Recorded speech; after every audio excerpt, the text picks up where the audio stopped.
Baik, terima kasih Pak Dokter, luar biasa sekali ya.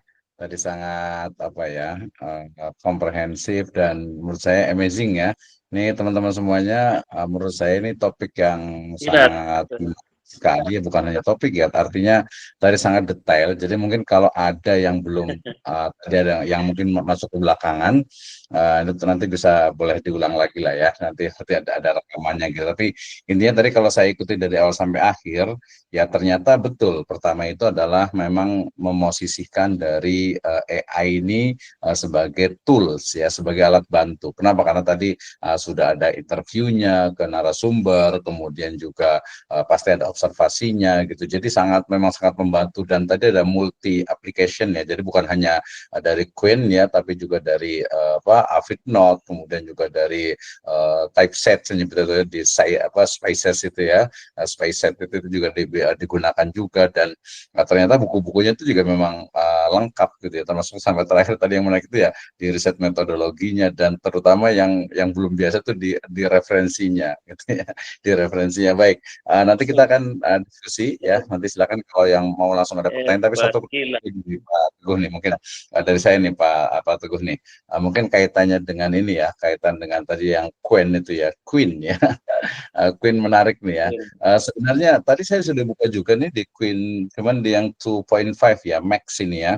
Nah ini sebenarnya juga bukan hanya tadi ya, sebenarnya bukan hanya artikel jurnal biasa, tapi juga memang tulisan-tulisan populer sampai ke novel pun bisa gitu ya. Tapi kita fokus ke kualitatif nih. Tadi mungkin apa nih kelemahan dari Queen ini ketika mungkin mengambil dari beberapa riset metodologi, misalnya kalau kita menggunakan etnografi atau mungkin pakai konten analisis atau mungkin untuk misalnya itu kalau yang paling banyak itu kan untuk yang sistem itu kajian-kajian dasar ya, misalnya untuk di normatifnya, apalagi nanti kalau yang backgroundnya misalnya Islamic education itu kan ada unsur-unsur normatifnya tuh. Nah kira-kira pertanyaan pertama itu apa kekurangannya dari sisi istilahnya itu riset metodologinya.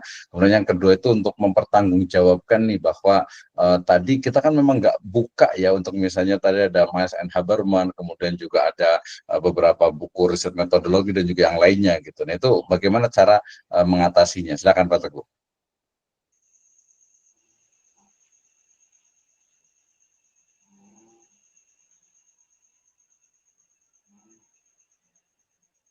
Oke, udah kedengaran Pak?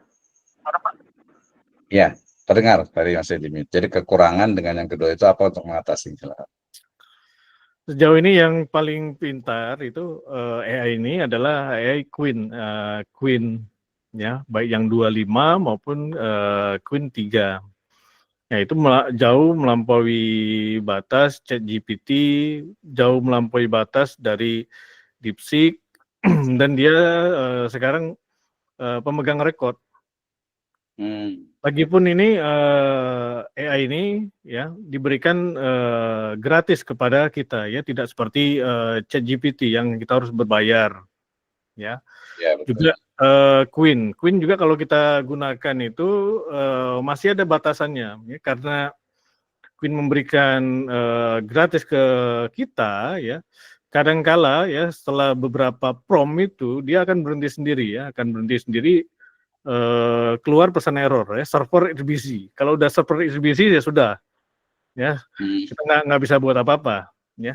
Namun berbeda dengan Queen ini ya, Queen ini sampai 72 yang versi 2,5 itu sampai 72 billion ya, sampai 72 miliar ya, miliar variabel yang dapat ditanganinya. Jadi bacaan-bacaan dia lengkap dari peradaban manusia ini ada sampai saat ini, itu ilmu dia terekam semuanya, Pak. Ya, apalagi yang versi 3-nya.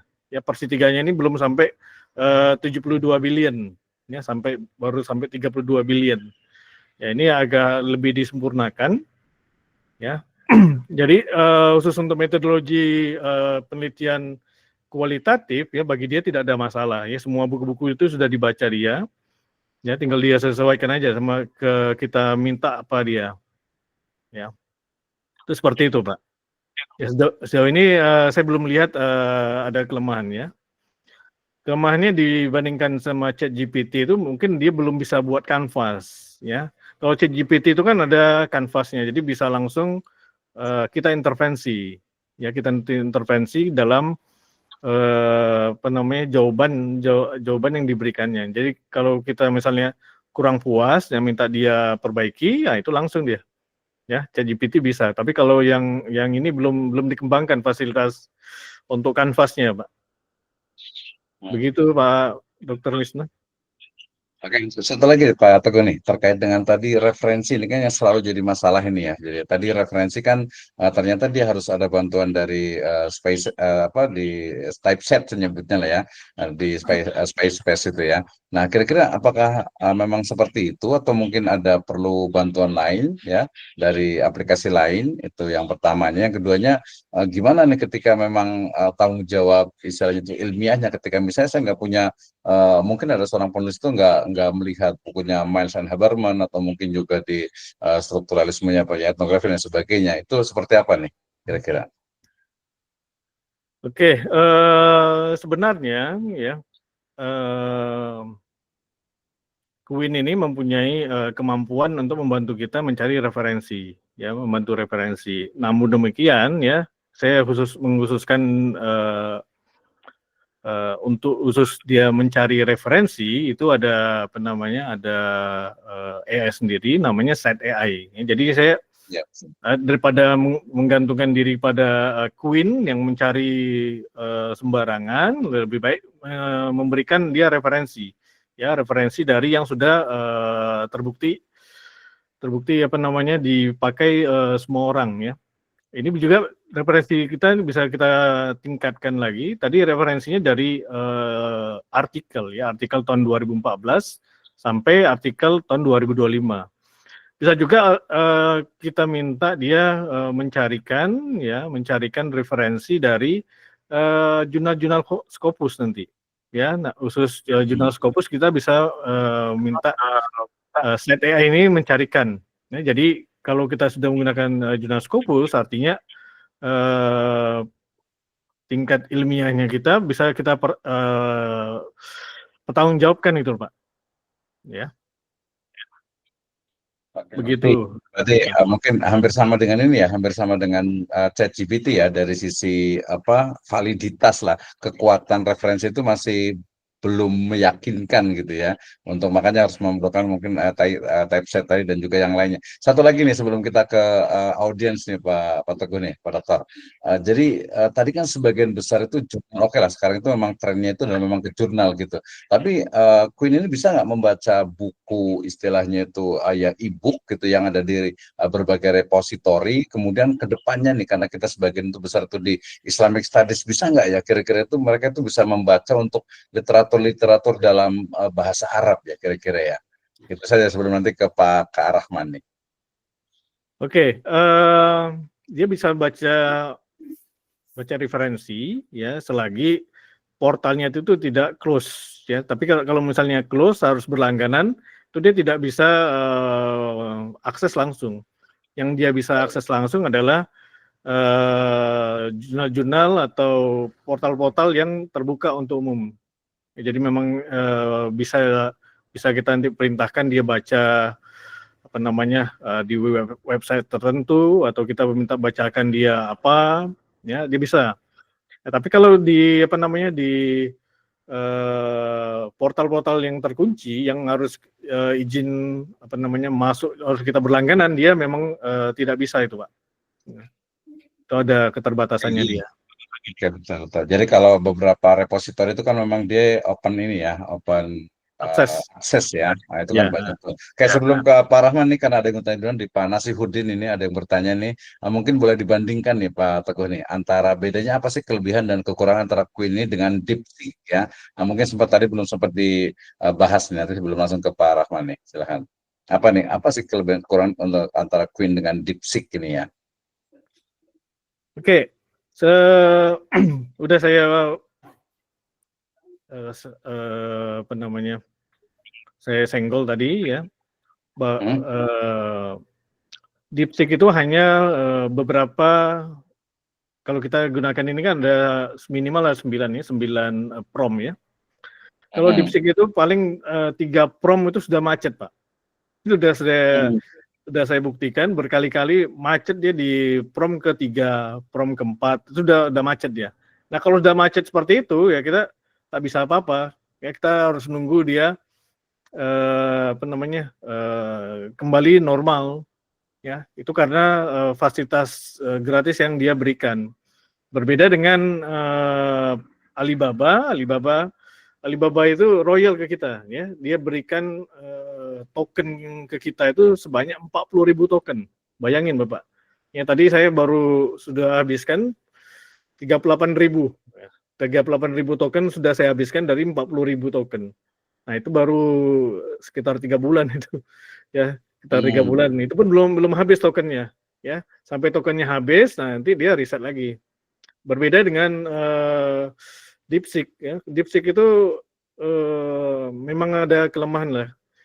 Kalau kita gunakan install di perangkat mobile, ya memang kita tidak kita temuin masalah-masalah seperti yang kita gunakan di perangkat PC. Kalau perangkat PC itu hanya 3-4 prom aja sudah berhenti, Pak.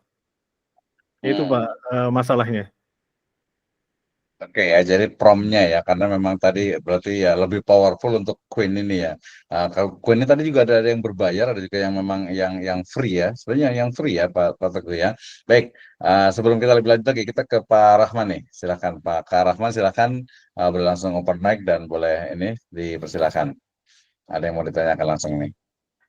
Baik, terima kasih kepada Pak Misno dan juga terima kasih kepada Pak Teguh sebagai narasumber. Banyak pencerahan yang kami dapatkan malam hari ini. Pertanyaannya langsung saja tentang Queen ini ketika kita gunakan dan misalnya menulis artikel katakanlah di kuartil misalnya, itu apakah disebutkan sebagai tool ketika kita menulis dalam bagian artikel, misalnya kami menulis artikel ini dengan bantuan tool ini misalnya, apakah itu disebutkan atau tidak perlu disebutkan? Itu satu ya pertanyaan saya. Kemudian yang kedua, tadi saya sudah download Queen ya, dan ternyata muncul dalam bentuk folder. Pertama saya masukkan email ya di webnya, baru kemudian diberikan file Queen itu berbentuk folder. Selanjutnya belum saya lanjutkan langkahnya, mungkin saya bisa lihat tutorial di YouTube barangkali. Kemudian ya sementara itu dulu. ada yang mau saya tanya lagi tapi sepertinya nanti berikutnya. Makasih. Terima kasih. Silakan Pak Teguh langsung. Tadi apa Pak ya? Lupa. Yang ini, yang apa ketika kita memakai Queen itu apakah itu disebutkan dalam sebagai bagian dari referensi atau jujur disebutkan dalam penulisannya? Oke. Di banyak jurnal ya, terutama jurnal Scopus ya, itu minta kita sebutkan ya alat bantu apa yang kita gunakan ya. Jadi kalau kita gunakan Queen, kita bisa state Queen ya sebagai alat bantu kita untuk penulisan kita. Ya, kalau kita gunakan GPT, kita pun sebutkan GPT ya. Kalau kita gunakan DeepSeek ataupun yang lain, kita sebutkan yang lain. Kecuali ya ada beberapa jurnal ya yang tidak mengizinkan kita memakai alat bantu. Ya, dari yang mengizinkan atau yang tidak mengizinkan itu ya 50-50 Pak. Ya, jadi saya lebih senang yang yang jurnal-jurnal yang mengizinkan kita menggunakan alat bantu. Ya karena sekarang apa saja bisa dikerjakan lebih efektif Pak. Ya kalau dulu terus terang ya minimal 1 bulan kita tak bergerak, nah, itu baru bisa selesai satu jurnal ya. Sekarang hanya 1 jam bisa kita buat 1 jurnal ya. Ya, itu manfaat dari teknologi yang ada, Bapak. Ya, baik. Satu lagi nih, mumpung masih terbuka, alat apa selain Queen, apa pendukungnya lain? Kan biasanya tidak satu saja tool. Jadi selain itu tadi Bapak menyebut ada Queen sama ChatGPT ya.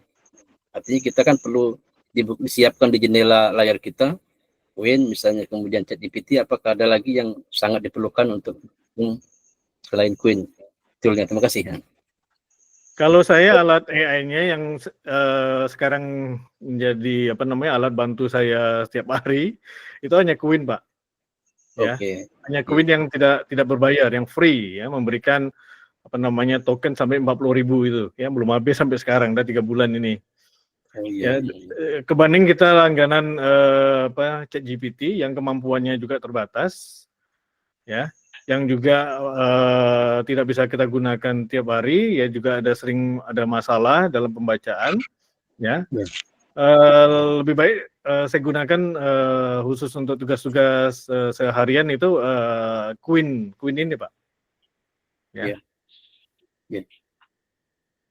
Ya, baik, terima kasih Pak.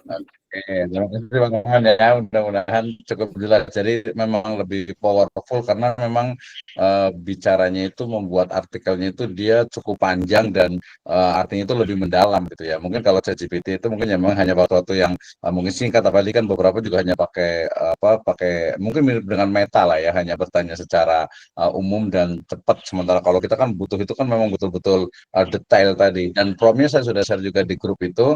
Jadi tinggal diganti itu menurut saya sudah sangat lengkap sekali nih. Ini mungkin ibu bapak sekalian yang mungkin tadi agak lambat atau mungkin belum mengikuti langsung. Jadi prompt yang tadi saya share itu dia dari mulai awal ya, bagaimana prompt pertama itu bicara tentang cara berpikir dari backgroundnya, kemudian juga metodenya, literatur reviewnya, pembahasannya gitu ya, sampai konklusi, bahkan tadi sampai ke referensi dan juga temuan dari novelty-nya. Baik, kita lanjutkan ya Pak Teguh ya, Pak Dokter, ke Pak siapa yang mau silakan, Pak Muhammad Attar ya. Athar, silakan langsung saja. Ya, terima kasih Pak. Assalamualaikum warahmatullahi wabarakatuh. Waalaikumsalam warahmatullahi wabarakatuh. Saya ingin tanyakan mengenai masalah Queen ini, apakah memang benar-benar ini gratis gitu, atau tadi saya dengar Bapak ada token katanya, itu apakah token itu kita harus belikan begitu? Itu pertama. Kedua, jadi ketergantungan kita untuk menggunakan teknologi Queen ini yang tadi dalam penjelasannya sangat luar biasa, lengkap dan langsung praktis gitu ya. Nah, cuman yang saya belum paham itu tentang kolom-kolom untuk pengisian dari kebutuhan-kebutuhan dari pertanyaan penelitian kita itu.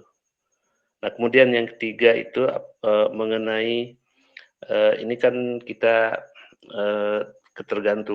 tergantungan sama teknologi Queen ini.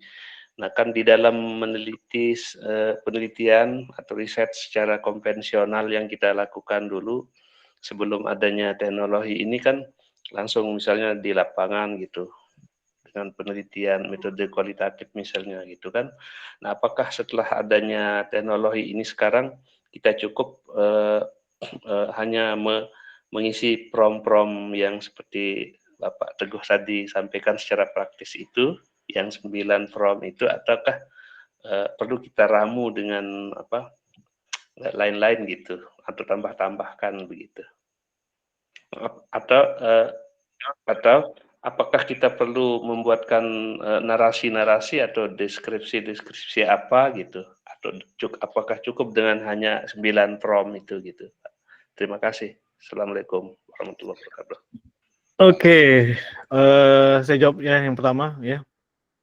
Jadi Queen 25 atau Queen 3 ini murni, pure ya, open source Bapak. Ya. Open source itu apa? Ya, open source artinya bisa kita gunakan ya sepanjang sebenarnya sama dengan DeepSeek ya. DeepSeek juga open source ya, tapi cuman open source-nya itu karena gratis ya, kapasitas pelayanan yang dia berikan juga terbatas ya. Tapi berbeda dengan Queen ini walaupun gratis ya, tetapi dia memberikan kita 40.000 token. 40.000 token itu secara cuma-cuma. Jadi pertama kali kita buat satu email itu ada diberikan 40.000 token. 40.000 token itu bayangkan ya, satu token itu sekali atau dua kali. Ini saya sudah tiga bulan pakai Queen ini, ya baru tadi hanya baru tersisa 38.000 Pak ya. Ya baru sekitar 2.000 ya, sekitar 2.000 token yang digunakan. Berarti masih banyak lagi 38.000 yang belum saya gunakan. Jadi jangan khawatir Bapak ya. Selagi kita masih punya email ya, masih punya apa namanya sumber daya untuk kita bisa menulis buku dia, lagi ya. berapa? Ratusan buku mungkin ya Pak. Ya betul. Ya. Itu seperti ya, berarti gratis karena daftarnya itu ya, daftar di awalnya ya Pak Teguh ya. Oke, yang kedua Pak Teguh terkait dengan keprihatinan nih, seperti apa sih sebenarnya fungsi, mungkin balik lagi tadi ya, fungsi dari AI ketika kita melakukan riset di lapangan nih. Silahkan Pak Teguh. Oke, riset di lapangan tetap sama Bapak ya. Kebetulan yang riset tadi itu adalah riset mahasiswa, sebagian dari mahasiswa saya ya mengenai CSR ya, CSR Gunung Pongkor ya, CSR Gunung Pongkor yaitu saya arahkan ya ke informan kunci yang dapat dia apa namanya, dapat dia raih itu sampai 9 informan kunci ya, termasuk bagian CSR di PT Antam Gunung Pongkor itu sendiri ya. Tapi dari informan itu ya ternyata banyak juga dari masyarakat. Jadi masyarakat tadi ada masyarakat Gunung Liut ya, Kades Bentar Gebang, atau ada 11 desa itu, ada 11 desa. Kita cuman mewawancari hanya beberapa saja. Yaitu sejumlah 9 narasumber ya, 9 narasumber itu kita masukkan, nanti akan kita seperti biasa setelah kita dapatkan transkripnya ya, hasil wawancara, rekaman wawancara itu ya, rekaman wawancara itu kita masukkan ke dalam Avid Note nih Pak. Avid Note itu membantu kita untuk mentranskrip ya, mentranskrip. Jadi yang kita wawancara itu berbentuk tulisan ya, berbentuk tulisan-tulisan ya. Kemudian tulisan itu kita analisa. Ya, kita analisa juga menggunakan Avid Note. Ya, Avid Note itu kita minta tadi dia membuat narasi secara naratif ya, tiap-tiap informan itu, ke 9 informan itu kita minta dia buat 9 narasi ya, 9 narasi masing-masing dan kita masukkan. Nah, untuk zaman sekarang ya memang penelitian ini dipermudah ya, kalau Bapak Ibu kenal yang namanya metode etnografi. Ya, etnografi itu akan lebih mudah, ya, karena semua itu kita tidak perlu bergerak dari meja kita, ya, yang kita gunakan semua sumber-sumber dari internet. Ya. Namun ya beberapa bulan belakangan ini ya, sumber dari etnografi yang biasa kita pakai apa namanya X itu, ya, atau dulu namanya apa Pak? Twitter. Nah, itu sudah ditutup Bapak Ibu oleh pemiliknya Elon Musk. Nah, jadi kita sejauh ini masih belum ada cara lagi untuk mengambil data Twitter itu. Ya, sedang kita pikirkan ya, dari internet itu ada beberapa apa namanya, beberapa tutorial. Cuman tutorial itu agak terlalu teknis Bapak Ibu. Ya, terlalu teknis ya, sehingga tidak semua orang ya bisa menggunakannya. Itu saja jawaban saya Bapak. Oke, terima kasih Pak Teguh ya, Pak Muhammad Hasan juga ya. Jadi ternyata yang namanya riset menggunakan AI juga tetap saja ya harus, kalau base-nya penelitiannya adalah field research ya berarti tetap harus ke lapangan gitu ya, harus ada wawancara, ya interview, kemudian juga observasi dan memastikan gitu ya. Kecuali nanti mungkin tadi yang untuk misalnya itu untuk konten analisis ya, studi library research gitu ya, library research yang mungkin memang ada bukunya, itu memang kita tidak perlu tidak perlu pindah dari depan laptop ya Pak Teguh ya. Jadi memang ada bukunya di situ, nah itu bisa banyak bantu pakai lebih mudah. Termasuk juga mungkin nanti normatif misalnya legal studies dan sebagainya. Nah, etnografi juga menarik Pak, saya juga ikut beberapa kali dan tadi saya praktekkan juga, ternyata memang masih bukan terjebak ya, memang terbawa tadi ke X dengan Twitter gitu. Saya pikir bisa juga untuk aplikasi-aplikasi kan sekarang cukup banyak ya, walaupun mungkin tidak sampai ke full etnografi ya, virtual etnografi, tapi mungkin ya kita tahu bagaimana mungkin di Facebook mungkin beberapa saja gitu bisa diimplementasikan, tapi itu mungkin next lah. Baik, kita beri kesempatan lagi yang mau bertanya nih, waktu kita masih ada sekitar 10 sampai 15 menit. Silakan ada yang mau bertanya langsung terkait dengan ini. Silakan Pak Ibu ya. Nah, silakan Ramadhani Yusra. Silakan langsung saja. Assalamualaikum warahmatullahi wabarakatuh. Waalaikumsalam warahmatullahi Waalaikumsalam wabarakatuh. warahmatullahi wabarakatuh. Saya ingin bertanya kepada Bapak, apakah bisa aplikasi Quinn untuk membuat jurnal dan skripsi tanpa tidak disebut plagiat saat pengecekan skripsi dengan menggunakan aplikasi Mendeley? Terima kasih, Pak. Oke. Langsung jawab, Pak. Ya, langsung silakan Pak Bagus. Oke, sifat AI ini ya, baik ChatGPT, DeepSeek maupun Quinn ini ya, sifatnya probabilistik. Artinya setiap prompt yang kita buat itu jawabannya mesti berbeda-beda dari waktu ke waktu. Ya, selalu berbeda-beda dari waktu ke waktu. Makanya ya, jadi kalau kita cek plagiarisme, ini tidak akan plagiarisme.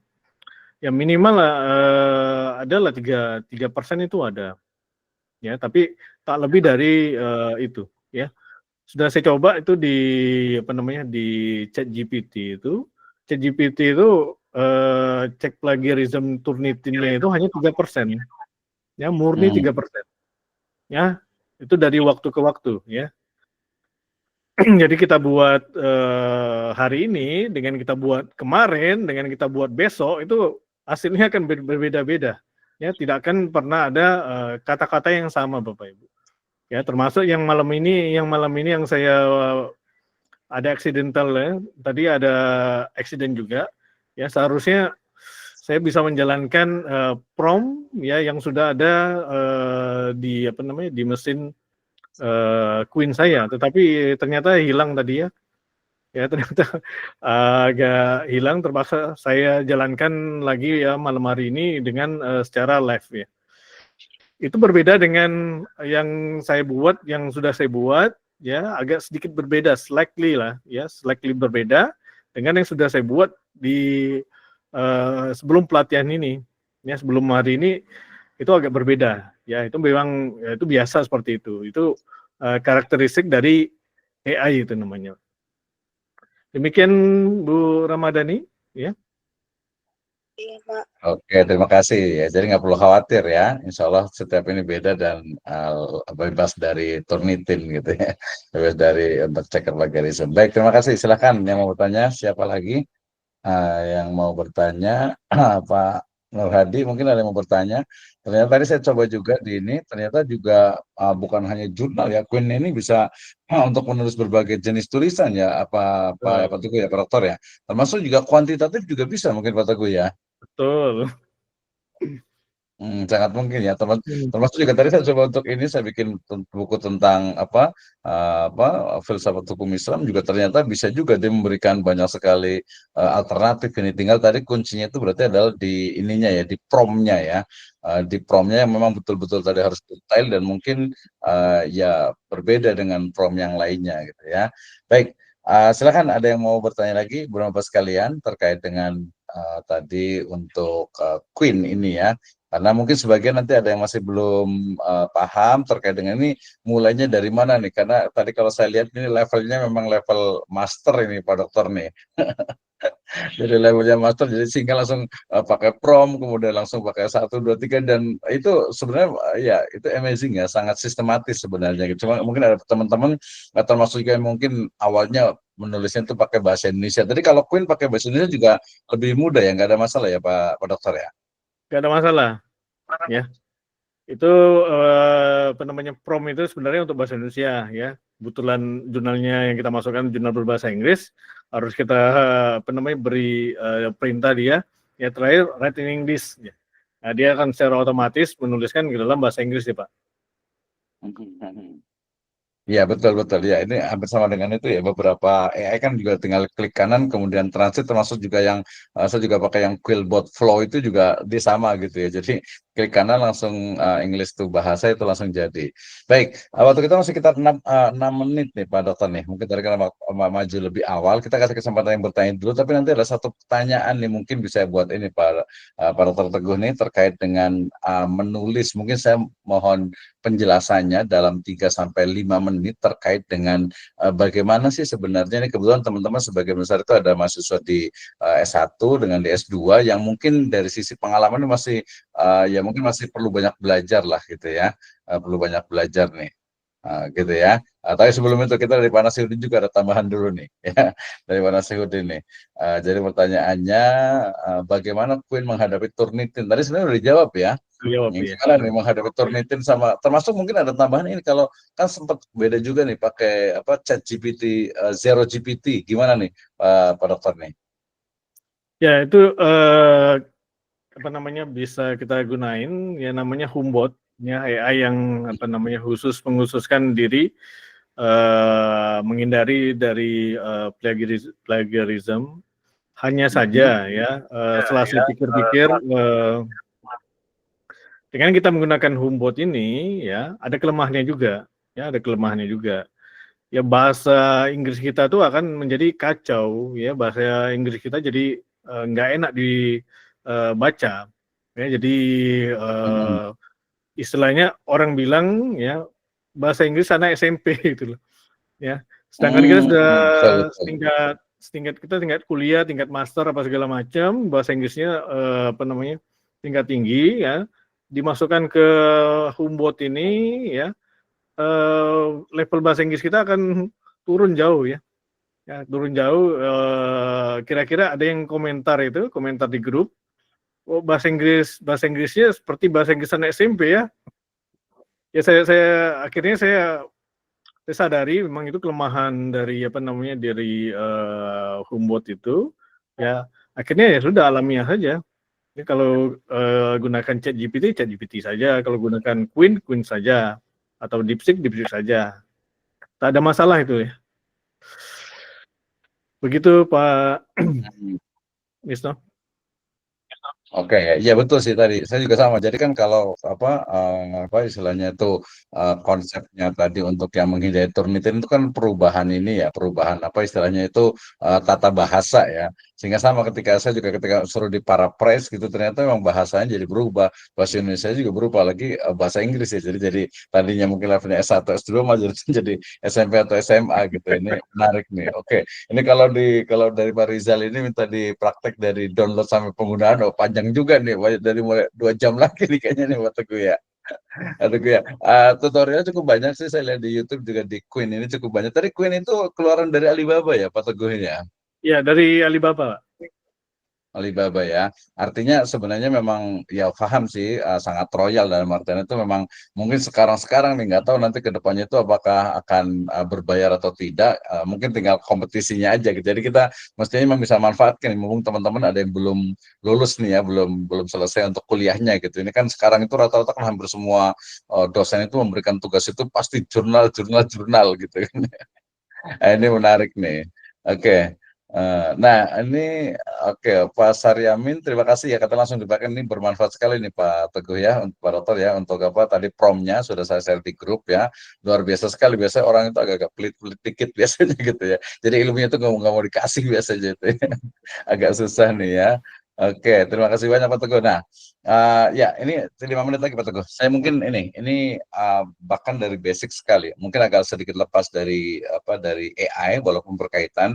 Pak Teguh mungkin boleh jelaskan ke kami langkah dalam membuat sebuah artikel jurnal gitu ya, menggunakan AI, tapi ya naratif saja. Seperti apa nih dalam ya 2, 3 sampai 4 menit lah Pak Teguh nih. Jadi biar teman-teman tuh paham, oh begini caranya membuat artikel jurnal kualitatif. Nah, silakan Pak Teguh. Putus tadi, Pak. Iya, enggak, saya nggak usah dari awal, pengalaman pribadi aja. Jadi ketika saya mau menulis artikel jurnal, ya, terutama tadi yang kualitatif, itu langkahnya seperti apa sih? Ini mungkin sama menjelaskan ke anak-anak inilah, anak-anak S1 lah ya, di degree gitu. Jadi seperti apa sih langkah-langkah? Ya mungkin kalau kita boleh sebutkan tadi lah, anggap saja ada 7 langkah dalam membuat artikel jurnal ilmiah. Ya, dengan bantuan AI-nya tuh, bantuan AI-nya hanya menggunakan ini saja sampai kepada tadi referensi. Silakan Pak Teguh. Oke, yang pertama itu ya kita harus ketahui ya topik kita apa, ya topik kita apa. Kemudian dari topik itu bisa kita kita jabarkan pertanyaan-pertanyaan kita itu apa, ya pertanyaan-pertanyaan yang akan kita ajukan ke informan itu apa. Nah, ini bisa dibantu oleh Avidnote. Avidnote itu bisa mengenerate pertanyaan penelitian. Ya, pertanyaan penelitian itu nanti dia akan tampil pertanyaan pembuka, pertanyaan inti, sama pertanyaan penutup. Nah, yang kita perlu pastikan itu ya pertanyaan pembuka, pertanyaan inti, pertanyaan penutup itu kita gunakan untuk wawancarai sebanyak mungkin informan. Ya, jadi kalau informan yang bisa kita raih itu 10 ya 10. Ya, raih 20 ya 20. Ya. Tapi tidak menutup kemungkinan ya informan juga itu hanya satu-satunya. Jadi kalau sumber masalah yang bisa diterangkan oleh satu orang, bukan orang lain, ya cukup satu informan saja, ya walaupun nilai validitasnya nanti agak berkurang, ya. Oke, setelah kita masukkan bantuan dari Avidnote, ya kita bisa wawancarai, ya kita rekam pakai mobile kita, ya sebanyak informan tadi, ya yang kurang lebih ya wawancara kita itu 1 sampai 2 jam itu Bapak.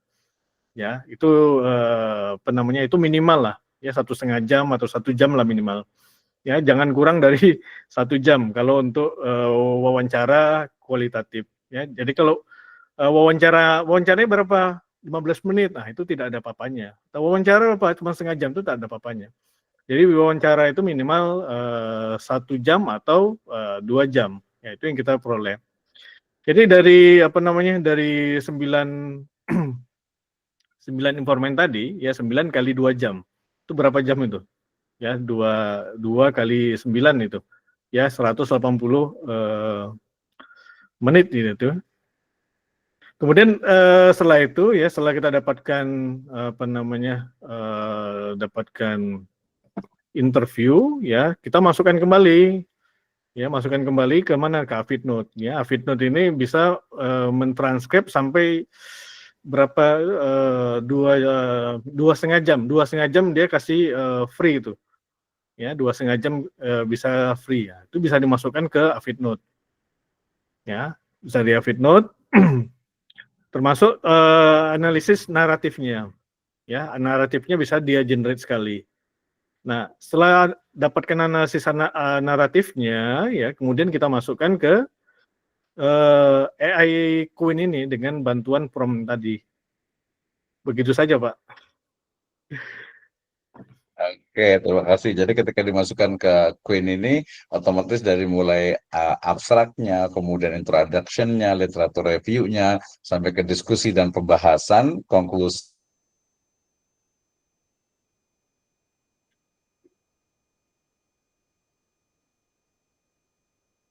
kemudian juga novelty, baru ke referensi itu udah jadi ya, udah selesai gitu. Sehingga kemudian ya sudah tinggal langsung di submit saja. Oke, luar biasa sekali nih Pak Teguh nih. Pak Nur Hadi mau bertanya kan nih? Mungkin mau nulis tentang apa nih? Silakan nih. Sudah cukup luar biasa ini ilmu yang saya dapatkan malam hari ini. Selama ini saya masih berkecimpung di dunia ChatGPT, tapi walaupun itu karena memang saya bukan di penelitian ya, untuk nulis-nulis biasa sudah sedikit membantu lah, sudah banyak yang saya hasilkan dari ChatGPT. Tapi ini luar biasa ini, lihat 1 jam sudah jadi 1 jurnal, ini kan luar biasa itu. Terima kasih ilmunya Pak Dr. Teguh Imam Santoso. Insya Allah manfaat. Terima kasih Pak. Oke, terima kasih ya Pak Nahdi, luar biasa ya. Artinya kalau beliau banyak menulis buku, kalau buku juga saya rasa tadi mungkin perlu waktu agak lebih panjang sih memang karena outline-nya, kemudian juga istilahnya tuh apa susunannya, termasuk tadi referensinya. Maka tadi saya berikan referensi dari buku. Oke, terima kasih nih waktunya udah lewat nih. Mudah-mudahan teman-teman semuanya jadi penasaran ini. Queen itu apa sih? Sampai ada yang nanya juga nih Pak Dokter nih. Queen itu apa sih? Katanya. Apa itu Queen 2.5 gitu. Oh ya, satu nih dari Samsiah Nur ya, mungkin tadi Queen itu apa bolehlah dijawab gitu. Yang keduanya mungkin ketika kita buka awal di website juga ada tuh, ada Queen AI, ada Queen VL, ya ada Queen Chat. Apa nih bedanya nih, mungkin boleh dijelaskan ya dalam 1-2 menit nih Pak Dokter. Ya, kalau kita buka dari Google ya, kita tuliskan QWEN ya, Qwen ya. 2.5 atau Qwen 3 ya, maka dia akan menampilkan halaman pembuka. Nah, halaman pembuka ini ya dapat kita langsung registrasi dengan Gmail kita. Kita punya Gmail ya, kita bisa registrasi ya. Ini kebetulan yang saya pakai ini adalah Gmail yang kedua, jadi bukan Gmail utama. Ya, Gmail utama itu saya pakai untuk keperluan sehari-hari. Nah, ini Gmail kedua ini saya pakai untuk webinar apa segala macam. Nah, setelah itu bisa kita lihat tadi ya, ada Qwen 17, ada Qwen 17B, ada Qwen 24B, Qwen 32B, Qwen 72B. Nah, itu semakin apa namanya? Versi Queen-nya Bapak Ibu ya. Dan itu hasilnya itu berbeda-beda. Jadi semakin tinggi ya, yang paling tinggi tadi Queen 72 billion ya, Queen 25 72 billion itu adalah yang paling tinggi dan yang paling pintar Bapak Ibu. Ya, dibandingkan yang hanya 32B atau 17B atau bahkan 5B. Nah, seperti itu. Nah, kalau Bapak Ibu rajin ngutang-atik, yaitu Queen itu juga bisa dipasangkan di alat komputer kita. Hanya saja jika dipasang di di komputer kita, ya dia memakan resources-nya, ya resources memori dan resources prosesor. Dan itu saya pernah menghitungnya ya, kalau seperangkat server saja ya, server kita itu ya, itu minimal harus 64 GB ya memorinya yang harus kita miliki. Dan prosesornya itu minimal AMD ya. Kayaknya AMD itu yang 128 core itu baru bisa ya.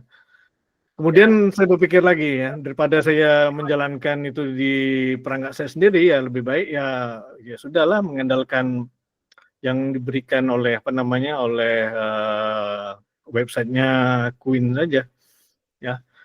Lagipun Queen ini agak royal ya, agak royal ke kita ya. Dia tidak seperti DeepSeek ya, ataupun chat-chat yang lainnya ya. Dia walaupun sekali 2 kali dia pernah mengecewakan saya juga ya. Pada waktu itu saya sangat bergantung pada Queen ya, di mana Queen yang saya gunakan adalah Queen 72 billion, ya. Dan ternyata karena sering saya gunakan ya pada hari hari itu, dan besoknya ternyata Queen 72 itu langsung tidak ada di di layanannya ya. Ya, di layanannya itu langsung tidak ada. Ya, saya agak kecewa juga ya. Ya, kemudian tak lama ya selang beberapa hari kemudian baru dia tampilkan lagi Queen 72. Ya, sampai sekarang Queen 72 itu masih bisa digunakan ya, tapi jangan terlalu sering ya. Karena Queen 72 billion ini menggunakan resources yang besar ya, resources yang besar yang tidak setiap saat tersedia. Begitu Pak Dokter. Oke, terima kasih Pak Dr. Teguh Iman Santoso, luar biasa sekali nih. Ada satu pertanyaan nih, saya biasa selalu nanya nih Pak Teguh nih, karena menarik gitu ya. Ini mungkin agak sedikit lepas dari teknis ya, tapi mungkin sedikit ke filosofis dan futuristik gitu ya. Kenapa? Karena kaitannya dengan ini. Jadi kalau dalam pandangan saya itu berarti sekarang itu dunia itu betul-betul istilahnya itu sudah dibaca semuanya oleh AI gitu ya. Walaupun mungkin nggak semuanya, tapi sebagian besar itu data itu sudah terbaca oleh AI gitu. Jadi hampir semua ilmu pengetahuan itu dikuasai orang-orang yang bisa mengakses dari big data. Dan termasuk juga saya ketika dengan teman-teman itu ketika dosen, mahasiswa itu diwajibkan untuk menulis misalnya di Scopus gitu ya. Kemudian data-data kita yang ada di Indonesia ini kita apalagi kita translate to English gitu ya, sehingga kemudian semua data itu sudah terbuka gitu ya, sudah terbuka dan dikuasai oleh jadi apa saja itu sampai ke Pongkor, sampai ke mungkin ke Papua sana, sampai ke ujung Sangita Laut dan sebagainya itu mungkin sudah ada. Bahkan tadi mungkin kalau kita pernah nonton film Lucy itu ya, itu kan data dari mulai sel itu sampai ke masa depan itu hanya dalam, dulu masih ada satu flash disk, sekarang mungkin bukan flash disk lagi ya, tapi sudah satu big data yang sangat besar. Nah, my question, pertanyaannya adalah kira-kira nih Pak Teguh nih, untuk prediksi ke depan ini seperti apa nih, khususnya kita para sarjana, pakar yang ada di Indonesia ini terkait dengan ilmu pengetahuan ini, apakah kita akan tetap mengikuti arah ini, AI ini, atau mungkin kita perlu juga menjaga ada sesuatu yang misalnya privasi atau data privasi, atau mungkin sains atau ilmu pengetahuan yang memang itu menjadi satu kekhasan atau satu ya rahasia negara lah gitu ya, atau rahasia mungkin ya milik kita gitu, atau mungkin memang ke depan itu menjadi satu ilmu itu sudah bebas semuanya gitu, jadi sudah dikuasai. Jadi kalau kita istilahnya itu kalau secara hankamnya, kalau kita udah diserang ya kita langsung habis aja gitu ya. Sekarang kalau Indonesia mau diserang itu udah habis gitu. Gimana nih kira-kira prediksi ke depannya nih Pak Iman Teguh nih, silakan. Oke. Di Telkom sendiri ya, gantian rektor ini, pergantian rektor baru, ya ternyata basis keilmuan dia ke AI. Jadi semua diarahkan mengenai AI ini. Dan ada yang menarik ya, yang cukup bagus ya, yang saya nilai itu mereka itu membentuk lembaga yang akan mensupport ya kode etik penggunaan AI. Ya memang dalam keseharian belajar mengajar sendiri ya ini tak lepas dari dari gadget masing-masing mahasiswa. Jika mahasiswa mengakses LMS kita yang kita buatkan di website dan diakses lewat gadget mereka, nah kita tak akan bisa menilai kemampuan mereka. Ya, kemampuan mereka tidak bisa kita nilai. Ya, ini contohnya saja. Contohnya saya mata kuliah Human Resources Management saya. Ya, sampai evaluasi ketiga, evaluasi kedua, evaluasi ketiga ini, ya beberapa minggu yang lalu, ya ternyata mahasiswa itu yang mengerjakan menggunakan gadget, ya hasilnya 90 sampai 100 Pak. Ya, 90 sampai 100 itu rata-rata hanya 1-2 orang aja yang yang jatuh. Ya, yang jatuh yang nilainya di di bawah itu. Oleh karena itu ya di mata kuliah yang lain ya seperti akuntansi biaya, ya saya tidak lagi menerapkan apa namanya pengerjaan soal lewat LMS. Jadi yang bisa kita lakukan evaluasi, ya misalnya kita habis mengajar ya kita langsung mahasiswa kita minta keluar, kita panggil 5 atau 6 orang. Nah itu langsung tes oral. Nah tes oral ini ya langsung apa namanya melekat nggak yang kita ajarkan tadi, ya. Itu ternyata ya semakin jauh dari papan tulis, ya semakin jauh dari slide kita, itu mahasiswa juga semakin kabur itu Pak rupanya Pak. Udah saya coba ini dua minggu ini dengan tes oral seperti itu. Jadi yang jadi tindakan preventif kita adalah apa namanya melakukan asesmen dengan cara yang berbeda.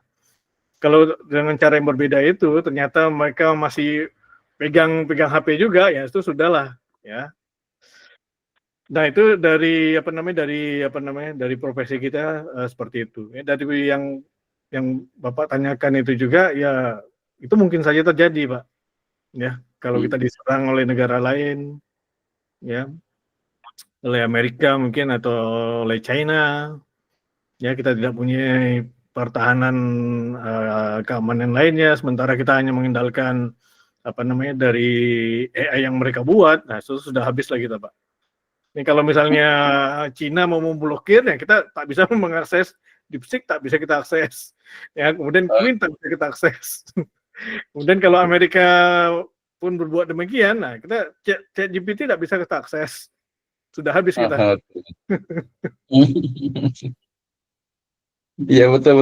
Nah ada juga nih. Jadi gimana nih mahasiswa kita nih? Apakah memang ya sudah tetap berjalan dengan AI-nya gitu atau mungkin perlu ada batasan? Mungkin kan kemarin ada kebijakan baru nih di Gubernur Jawa Barat ini kan. Jadi harus kembali ke buku lagi nih gitu. Jangan pakai gadget gitu. Gimana nih pendapatnya nih Pak Iwan Teguh ini? Oke, sebenarnya boleh-boleh aja ya. Jadi mereka itu kan nggak lepas dari gadget ya, nggak lepas dari gadget ya. Hidup mereka juga nggak lepas dari gadget. Ya, itu kita akuin. Ya sudah, metode asesmen aja kita rubah. Ya, metode asesmennya seperti yang saya buat di mahasiswa saya dengan oral. Dengan oral mereka tidak boleh pegang handphone. Jadi yang ditanyakan langsung itu langsung bisa tercermin. Kita bisa langsung tahu si anak ini memang pintar, memang dia membaca buku, atau memang dia kuliah cuman sekedar aja. Itu banyak yang seperti itu Pak. Jadi tidak ada cara lain ya. Kalau di Malaysia lebih ketat lagi. Di Malaysia itu ada beberapa lecture-nya ya tidak mengizinkan mahasiswa menggunakan gadget. Tapi saya rasa itu tidak bijak ya. Hanya saja di Malaysia itu ujiannya itu semua ujian oral ya, sampai ujian akhirnya itu semua ujian oral. Ya, jadi kalau sudah oral ya itu memang harus dari kita sendiri, ya, dari internal kita sendiri. Jadi oral itu kan langsung ditanya Pak, ya. Misalnya Bapak bertanya ke saya, langsung kelihatan ya ekspresi saya bisa menjawab atau tidak. Kalau saya tak bisa menjawab ya sudahlah. Iya betul.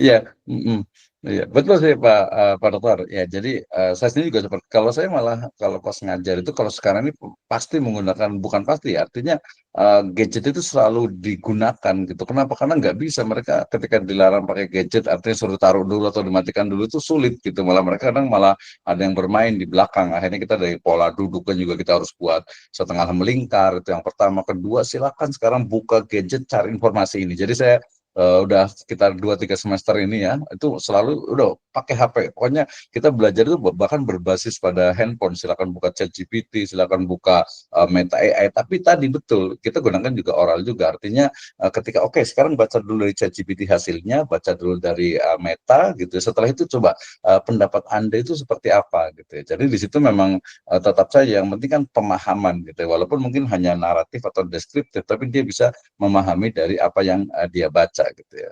Soalnya tadi betul kalau mau kembali ke buku misalnya ya nggak apa-apa juga sih buku tetap dipakai gitu. Tapi tadi saya juga setuju bahwa nggak bisa artinya itu dipisahkan dari gadget sekarang ini dengan AI itu nggak bisa. Makanya tadi betul. Jadi saya setuju sekali tuh assessment-nya. Jadi memang dosen itu guru juga harus lebih kreatif gitu ya, lebih kreatif dalam istilahnya itu assessment dari siswanya. Baik. Sudah lewat dari 32 nih, 17 menit kalau tadi udah 15. Luar biasa sekali Pak Teguh ini kemarin tawarannya kan dua, pertama itu adalah kualitatif, yang kedua adalah kuantitatif. Mungkin next semester lah ya, atau mungkin Pak Dokter ada waktu kapan. Yang kuantitatif juga saya juga ingin mendobrak ini nih, mendobrak orang itu masih pakai SPSS gitu ya, padahal zaman sekarang itu udah pakai AI, itu sudah ada beberapa ya. Kalau SPSS kan kalau secara bahasa agama itu kan saya nyebut itu makruh gitu ya. Kenapa makruh? Karena hampir semua itu bajakan gitu kan. Kalau nggak haram ya makruh lah gitu. Jadi pakai SPSS-nya bajakan. Kenapa nggak pakai yang untuk statistik juga? Sekarang kan ada tuh yang saya sebut buka itu yang memang free ya, dia gratis, jadi lebih halal lah daripada yang SPSS tapi bajakan gitu kan ya. Nah, kemudian dengan AI juga saya rasa juga sangat sangat mungkin sekali untuk dibuka. Sudah ada ya Pak Teguh ya untuk apa AI yang bisa untuk processing data statistik ya. Julius Pak, Julius AI. Oh Julius ya, iya. Itu mungkin next ya. Baik, terima kasih banyak Pak Teguh. Mungkin 1 menit lah untuk closing remark untuk teman-teman nih biar semangat. Mungkin bisa hubungi Pak Teguh di mana, terus seperti apa, bisa komunikasi atau ke Bandung atau apa, silakan Pak Teguh. 1 menit. Oke, harapan saya ya, AI ini bisa digunakan untuk kehidupan kita yang lebih luas ya, tapi kehidupan yang utama bagi seorang pendidik itu adalah tak lain adalah membuat jurnal ya, dari jurnal ya, baik kualitatif maupun kuantitatif ya. Dengan adanya alat AI ini ya, itu tidak ada lagi hambatan bagi kita ya, kita semua tercerahkan ya, dan juga dimudahkan. Demikian Pak Dokter. Oke, terima kasih Pak Dr. Teguh Iman Santoso ya, Pak Teguh Iman Santoso PhD atas ilmunya sangat luar biasa sekali. Nanti beberapa sekali yang perlukan recording nanti saya akan share juga di YouTube saya. Izin Pak Dokter ya untuk bisa share nanti dipotong-potong biar agak lebih bermanfaat. Ini juga teman-teman ada juga yang dari Madinah ini dari UIM juga.